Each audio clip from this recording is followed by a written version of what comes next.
e incluso periódicos nacionales hablan de la emergencia económica que, digamos, decretó el presidente Gustavo Petro y su gobierno.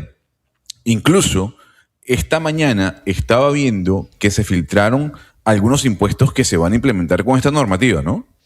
Sí, Gonzalo, pues lo sabe todo el país, es público, hay una tensión entre el gobierno y los otros poderes públicos y la oposición, el Congreso, en cómo se tiene que solucionar el déficit fiscal. El gobierno insiste en que tiene que ser por impuestos. Ya se le negó por segunda vez una reforma tributaria, entonces pues intentar ahora con el decreto de emergencia económica, y ya se van sabiendo con qué impuestos el gobierno va a pensar, mientras la justicia se lo permita, recaudar. Y uno de ellos, o varios de ellos, estaban incluidos en la fallida reforma tributaria, Gonzalo, que es los impuestos al licor y al tabaco. Entonces, básicamente lo que propone el gobierno es revivir ese IVA del 19% que lo tienen todos los bienes y servicios del país, pero subirlo del licor, que está en 5%, bajo el estatuto tributario, y subirlo al 19%. Y en el caso del tabaco, yo es que estaba leyendo esta mañana y le confieso que me costó mucho entender cómo funcionan los impuestos al tabaco. Me parece una cosa técnica enredada que yo creo que hay un invitado que no lo puedo aclarar, pero básicamente lo que dicen los medios expertos en temas económicos es que el impuesto al tabaco, respecto a cuánto está hoy, va a aumentar un 300%. Entonces, creo que empieza a decir mucha gente, oiga, hombre, tal vez si aumenta tanto el impuesto al tabaco, pues usted puede producir un efecto no deseado, y es el aumento del contrabando. Pues aquí nos acompaña en línea hoy 24 de diciembre Juan Carlos Restrepo Piedrahita, director de Asuntos Externos del British American Tobacco, una de las empresas más importantes tabacaleras a nivel global. En este caso, él es director de Centroamérica. Don Juan Carlos, feliz Navidad y bienvenido a Blue Radio. Muchísimas gracias, Gonzalo, y toda la mesa de trabajo, y un cordial saludo para la audiencia. Pues Sebastián ha traído a colación, don Juan Carlos, unos números que llaman la atención en el impacto que pudiese tener este decreto frente a precisamente el contrabando de cigarrillos. Ustedes, ¿cómo están viendo este anuncio o esta filtración de lo que sería un aumento de impuesto casi del 300%? Bueno, pues sin entrar en debates acerca de la oportunidad o la procedencia de la emergencia económica, porque pensamos que es una atribución que el presidente no tenía, la emergencia económica no se justifica. El presidente o el gobierno dice que está en una situación de déficit fiscal nacional, y resulta que el impuesto al consumo de los cigarrillos y de los licores es una renta cedida a los departamentos. Es decir, ponerle impuestos a través de una emergencia económica no va a resolver la crisis fiscal del gobierno nacional, porque ese es dinero que está cedido a la salud y al deporte en los departamentos de la República de Colombia. De manera que el gobierno central no va a ver eso. Lo vemos terrible. Es además de inconexo, porque como acabo de decir, no tiene nada que ver con la crisis, ni con las causas de la crisis, ni con resolver la crisis, pues tampoco tiene ningún fundamento técnico. Las cifras que propone el gobierno, o que se han dejado ver en ese borrador de decreto que se filtró, son unas cifras desproporcionadas. El mercado de cigarrillos es un mercado que es un duopolio en casi todos los países del mundo, donde en países como Colombia operan normalmente las mismas dos multinacionales, British American Tobacco y Philip Morris, pero hay un tercer agente del mercado que tiene más del 30%, casi el 35% del mercado, que es el contrabando. Y ojo que el contrabando no es un delito económico en Colombia, sino más. El contrabando es el mecanismo principal de lavado de activos del narcotráfico. Es decir, antes los narcotraficantes exportaban cocaína y traían grandes bultos de dinero, de dólares. Y esos bultos de dinero, que ustedes recordarán, se encontraban en caletas, la policía los incautaba permanentemente. Esos desaparecieron, no volvimos a ver un bulto de dinero, a pesar de que la producción de cocaína y la exportación están disparadas. Señor hoy en día Dígame. No, es que me parece muy interesante todo lo que está diciendo, pero yo creo que lo principal es que nos explique, porque le prometo que yo no entendí y los oyentes también estarán perdidos. Explíquenos lo básico, cómo se graba en Colombia el tabaco hoy en día y qué es lo que el gobierno pretende hacer. Es decir, se graba el precio final, se graba el origen. ¿Cómo existe este impuesto al tabaco en Colombia? Le explico. El cigarrillo es el producto más grabado de todo el universo de productos. Tiene una carga tributaria estimada en más o menos el 57% del precio de venta son impuestos para el Estado. Esos impuestos, además de todo, se cobran por anticipado, bien sea cuando el cigarrillo es importado para nacionalizarlo en la aduana, hay que pagar anticipadamente el impuesto. Es decir, antes de venderlo, antes de que la empresa tenga la caja producida por la venta, ya tiene que pagar de entrada ese impuesto al consumo que, como decía hace un rato, va destinado a los departamentos. Es decir, hay posibilidad cero de evasión de ese impuesto, se paga todo al ingreso del producto al país. El impuesto al consumo es una fórmula medio compleja porque tiene un componente fijo y un componente ad valorem. Ese impuesto que nosotros pagamos, solo British American Tobacco pagó en el 2024 más de $1 billón, más de $1 billón en impuestos al Estado colombiano. Ese impuesto, un componente, el componente más importante que es el componente fijo del impuesto al consumo, en este borrador, en esta reforma que se pretende, se triplica, es decir, un paquete de cigarrillos que normalmente vale 8,000 pesos, uno del segmento más alto, o 5,000 pesos, uno del segmento más bajo, quedarían costando más o menos entre 10 y 15,000 pesos. Se triplica el impuesto y proporcionalmente se duplica el precio al consumidor. ¿Qué genera esto? Que la gente no deja de fumar. La gente deja de comprar cigarrillo legal y se va a comprar cigarrillo de contrabando, cuyas cajetillas valen en promedio entre 3,000 y 4,000 pesos. Sí, pero señor Restrepo, quedémonos un poco en el efecto que produce que suba el precio de los cigarrillos, porque es que aquí también uno lo tiene que mirar desde el punto de vista de la salud, porque también es prevención en salud. Precisamente ayer veía en el supermercado los precios, cuando conocimos esta noticia, pues miraba los precios de las cajetillas pequeñas, y son cajetillas pues que la gente puede conseguir fácilmente, y esto también podría ser mirado como una forma de prevención en salud. ¿Usted no cree que esto pues no solamente es que atente contra pues los fumadores, sino que también puede ser mirado desde esa otra óptica, o sea, prevención en salud, que eso también es costosísimo, y los cigarrillos, como sea, los cigarrillos son malos, y eso es algo que está comprobado que es malo para la salud?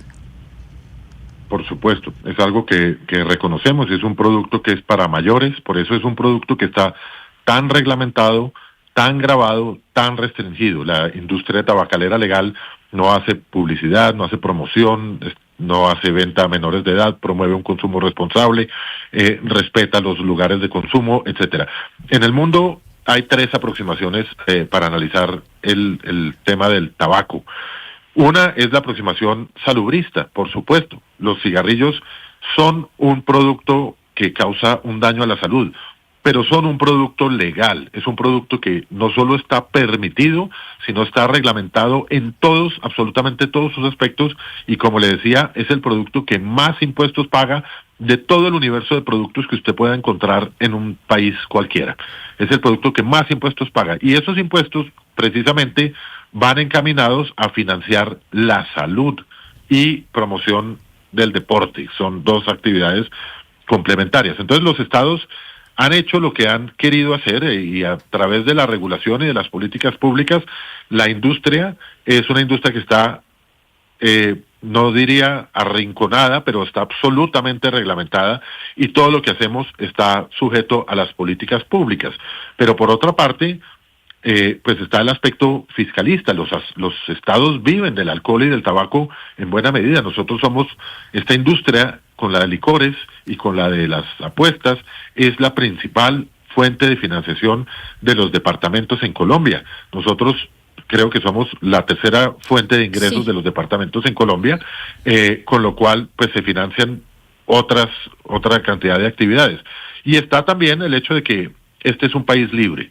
Este es un país donde las personas que deseen fumar, habiendo sido advertidas de los riesgos que implica el consumo del producto, habiendo sido advertidos a través de unas advertencias gráficas horribles que el Estado nos obliga a poner en las cajetillas, etcétera, todavía sigue siendo un país libre donde felizmente las personas pueden hacer todo lo que no les esté prohibido. Sí, señor Juan Carlos, mire, si bien uno podría ver como una medida de salud pública el hecho de que suban los cigarrillos, pues el que quiere fumar igual va a buscar la manera de hacerlo. En ese sentido, ustedes advierten que puede pues aumentarse el contrabando y las maneras ilegales para que la gente acceda pues a estos productos. ¿De cuánto estamos hablando en este aumento? Es decir, ¿a cuánto subiría una cajetilla por lo menos de cigarrillos? Sí, ¿en cuánto está una cajetilla hoy en Carulla, en el Éxito, y cuánto quedaría, ¿o no, Lina? Exacto, o sea, para hacer la comparación real. Hoy una cajetilla de 20 cigarrillos del segmento alto de precios está alrededor de 8,000 pesos. Con estos impuestos quedaría entre unos 16, 17 mil pesos. Una de 20 unidades, ¿no? Sí, y una cajetilla de contrabando vale más o menos 4,000 pesos. Entonces, las personas que deseen fumar probablemente van a dejar de escoger un producto legal que promueve, de una empresa que promueve el empleo, que paga impuestos, para ir a comprar un producto de contrabando que promueve las rentas criminales, que promueve las organizaciones de crimen organizado que se financian a través del contrabando. Les decía, antes los contrabandistas, los narcotraficantes traían dólares, hoy en día traen cigarrillos porque se les suman a la renta grosera del narcotráfico, se le suma el inmenso margen de los impuestos que los contrabandistas no pagan y la industria legal sí paga. Entonces es una competencia desleal que les hace demasiado fácil a ellos cautivar la compra, pero no hay ningún beneficio. Primero, no hay advertencias de salud. Segundo, no hay ningún control a sus ventas ni a la calidad de los productos. Tercero, no pagan impuestos ni promueven empleo, salvo en las organizaciones criminales. Director Restrepo, permítame, les digo a los oyentes algunos de los precios tomados de ayer, del día de ayer en el supermercado. Por ejemplo, una cajetilla de Marlboro por 10 unidades, 7,750, o sea, cada unidad 775 pesos. Eso pues en supermercado. Hay una cantidad nunca me había fijado en una cantidad de cigarrillos distintos. El Marlboro Summer Fusion es 7,950, o sea, 795. O sea, los que tienen como una indicación especial son a 795 cada uno. El Marlboro, hay uno que es más barato, que es el Blue Selection, que ese es 6,150 la caja de 10, o sea, la unidad a 615. Y ya hay una marca más costosa que es L&M. L&M es una marca que ya es más costosa, tiene... El precio aquí dice, bueno, una cosa que es unas mentas que venden con los cigarrillos, que es, no sé para qué son esas mentas, porque dice que es también tiene relación con el consumo de cigarrillo, pero sí, ese es más o menos el precio por unidad, que sabemos que los cigarrillos ahora pues hace muchos años no se puede vender por unidad, pero son las cajetillas más o menos el rango está entre 610 pesos y 800 pesos por unidad. Sí, eso, no, de acuerdo, ese es el costo y para la variedad para los consumidores. Hay otro tema interesante, doctor Restrepo, que usted decía ahorita, oiga, al margen de si esto es alto o no alto, estos impuestos son departamentales, van al tesoro, a la caja de los departamentos, sino al Tesoro Nacional. Es decir, se puede inferir que el gobierno se está apropiando de impuestos que por ley no le corresponden. No. Se puede inferir que está preparando un decreto de emergencia económica que no sabe lo que está pidiendo. Es decir, el gobierno está pretendiendo resolver una crisis fiscal nacional aumentando un impuesto que es departamental, que no le va a llegar al gobierno nacional ni a la caja central del gobierno. Pero supongo que poniéndome en el pellejo de Germán Ávila, si quieren plata para el Tesoro Nacional, pues me imagino que verán la manera en que ese impuesto les llega a ellos, ¿no? Porque si no, no tendría mucho chiste eso. Claro, se lo tendrían que quitar a los departamentos, y no creo que los departamentos estén muy contentos con eso. Hay otro tema que es importantísimo, Fedesarrollo, el tanque de pensamiento económico más importante del país. En estudios recurrentes ha demostrado que las aumentos los aumentos bruscos en las tasas de los impuestos generan un aumento, directamente proporcional, un aumento del contrabando. Otra cosa que es importante Señor anotar. Juan Carlos, ahí quería, es que antes de que se nos pase, porque ese tema de los departamentos me parece que es clave, porque por un lado, si usted dice se aumenta el contrabando, uno supondría que se deja de recaudar. ¿Cuánto se le está entregando a los departamentos por este impuesto actualmente y de cuánto podría ser la pérdida entonces para estas regiones? Le comentaba hace un momento, British American Tobacco, la empresa que yo represento, en el año 2024 le pagó a los departamentos más de $1 billón, más de 1 millón de millones de pesos en impuestos. De manera que eso es lo que está en riesgo. Es decir, imagínese el producto de la canasta de productos más gravado de todos y que el Estado de la noche a la mañana le aumente 300% el impuesto, que es el costo más alto del producto. Eso hace que la industria legal esté llamada a desaparecer, porque nadie teniendo el producto más gravado del universo de productos, aguanta un incremento del 300%. Y hay que decir, el impuesto al consumo de cigarrillos no hay que tocarlo, es un sistema que está perfectamente organizado, que tiene muchos años de funcionamiento, a través del cual el Estado se beneficia, la industria ha podido generar empleo, desarrollo, etcétera, y se ha permitido también luchar contra el contrabando. El impuesto al consumo de cigarrillos, por disposición legal, todos los años crece en un porcentaje equivalente a la inflación más 4 puntos porcentuales. Es decir, este es un impuesto que crece solo, que no hay que hacerle una reforma para hacerlo crecer, porque ya crece más que la inflación, 4 puntos adicionales todos los años. De manera que el Estado está con una medida exagerada que no atiende ningún criterio de proporcionalidad. Es decir, un impuesto que se aumenta 300% termina siendo un impuesto confiscatorio que está prohibido por la Constitución Nacional. Y lo que va a hacer el Estado es que va a arruinar a la industria legal y se va a quedar el mercado en manos de Papá Pitufo, que es el Pablo Escobar del contrabando de cigarrillos. Claro, pues creo que era importante e interesante hablar con usted, don Juan Carlos Restrepo, sobre este tema y sobre la alarma que se enciende tras conocerse que pudiese haber un incremento del 300% de los productos tabacaleros. Para usted, una muy buena feliz Navidad y gracias por haber estado con nosotros. Una feliz Navidad para ustedes, para sus oyentes, y gracias por atenderme.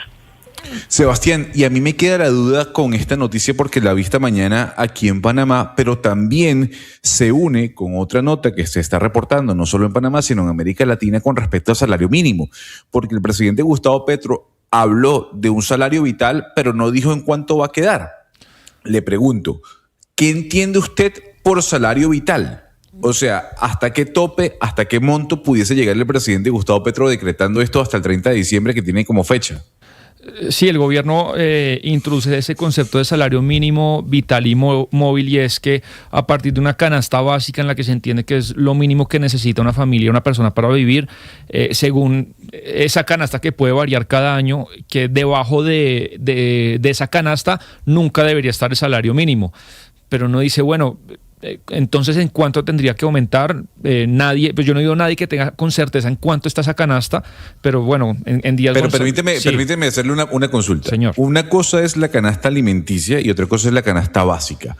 ¿El salario mínimo vital estaría basado en este caso en la canasta básica, el costo per se, o en la canasta alimenticia? No alimenticia, sino una canasta básica de bienes y servicios que son elementales para cada persona, Gonzalo. Obviamente los alimentos puede ser lo más importante, pero usted ahí incluye pues los servicios públicos, el transporte, lo elemental para vivir. Pero le repito, es que no conozco, no he visto quién cuente exactamente en cuánto está estimado en Colombia en eso. Y supongo que el gobierno pues tampoco lo ha contado, porque si no ya lo sabríamos.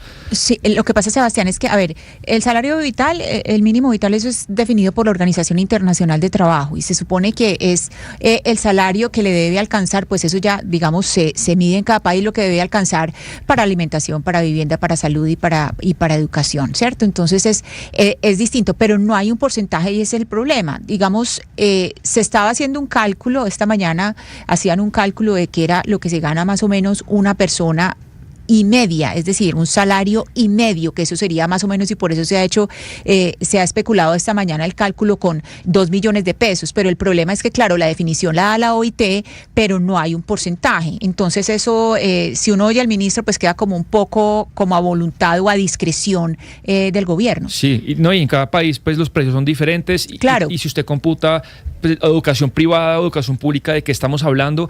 Y lo otro, Gonzalo, es... Claro, ese salario que recibe el trabajador en su bolsillo, el 1,5 millones, o el 600, 800, más el subsidio de transporte, pero el total es lo que se conoce como el salario bruto, que es lo que finalmente le cuesta a una empresa legalmente tener un trabajador en esas condiciones, en condiciones formales. Usted tiene que, Gonzalo, que adicionar los parafiscales, lo que se ve para salud, para pensión, para la RL, para todo eso. La prima tiene que contarla, y todo eso al final es mucho más que 1,800,000. Entonces yo creo que ahorita hay muchos empresarios de todo tipo de tamaño diciendo, oiga, no sabemos en cuánto puede quedar, y según lo que el gobierno dijo anoche, pues la incertidumbre aumenta. Pues dos cosas, Gonzalo y compañeros, para tener muy en cuenta. Uno, el salario mínimo vital, ese nombre se lo puso el presidente Gustavo Petro, ¿no? Digamos que se llama salario mínimo. Y bueno, ese salario mínimo lleva un subsidio de transporte. Lo segundo es que el gobierno tiene plazo, para quienes están preguntando cuándo va a salir este anuncio, hasta el 30 de diciembre para sacar el decreto. Lo que ha dicho el ministro de Trabajo, Antonio Sanguino, es que el 29 de diciembre se va a conocer finalmente en cuánto va a quedar este aumento, que, como dice Sebastián, no solamente para, por ejemplo, un empleador representa lo que le paga, digamos, lo que le llega al bolsillo al trabajador, sino, por ejemplo, hacíamos ayer un cálculo, pues digamos, rápido, Sebastián, que quedaran 1,800,000, un empleador puede terminar pagando entre 2,600,000 con prestaciones y otras cosas que se le pagan, más o menos. Entonces son muchos factores que hay que tener en cuenta. Ahora, pero entonces hagamos la polla decembrina, Sebastián, con el salario mínimo vital. Le pregunto, si la información que da Lina es certera, que no dude que sea así, el 29 de diciembre, esperaríamos todos, créanos, esperaríamos todos, el 29 de diciembre, el gobierno nacional anuncia el salario mínimo